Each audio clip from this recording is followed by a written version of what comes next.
Hello, good afternoon, everyone. So my name is Bayonle Akimbade. Like you know, I'm the director of Olaoluwa Digital Concepts. So today, I'm going to talk about the basics of solar energy. Now, talking about basics of solar energy, most of our clients, this video is to address most of our clients because most people does not know which of the parts of solar installation works to supply light into the house. So many people think, okay, maybe it's a solar panel, some think it's the battery. So you are going to demystify that mystery now. So now there are four major components of a solar system installation in the house. So one is solar panel, another one is solar charge controller, another one is inverter, while the last one is the battery. So the function of each combined together is what makes up a solar system installation. Now, the function of solar panel. What solar panel does, solar panels are those plates on the roof, mostly black or blue. Now, the function of those ones are to collect energy from the sun and convert it to electricity to charge the battery. So it's not the panel on the roof that supplies light to your house. The main function of the panel on the roof is to charge the battery.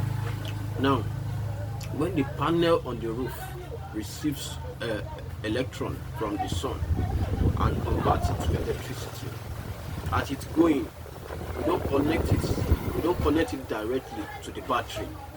It passes through a device called solar charge controller. So what that one does is to regulate the charging that enters into the battery, because once the battery gets overfull, the battery can damage, and the function of the panel is to constantly supply charge into the battery. So there's a need for a regulator to be able to maximize the amount of charge that enters into the battery. That's number one. Then secondly, to be able to stop the battery from charging after the battery is full. So that's the function of MPPT or PWL charge controller. Aside from that, then we have the battery. Another name for battery is what we can call storage system. What the battery does is just to store the charges, nothing else. It just stores the charges you collect from the solar panel, you receive from the solar panel. So it enters into the battery and the battery stores it. So what the battery does is that it charges the battery. The solar panel charges the battery, and then the battery stores the charge. So aside from that, we've mentioned three components like that: solar panels, the charge controller which regulates the charging, the battery which stores the current, and the last one is the inverter. What does the inverter do? Inverter is a device that converts DC to AC. What does it mean?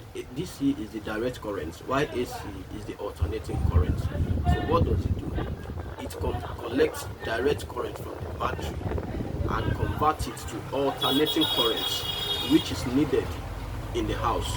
Most of our gadgets, the fan, the TV, the freezers, they use what we call alternating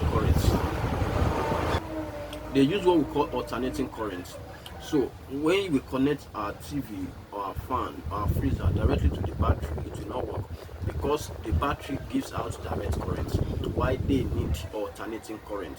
So for them to be powered, there's a need for an inverter, which is a sinusoidal device, transducer rather, that converts direct current to alternating current. It's wave sign of the alternating current is sinusoidal. So that's for those who are technically inclined.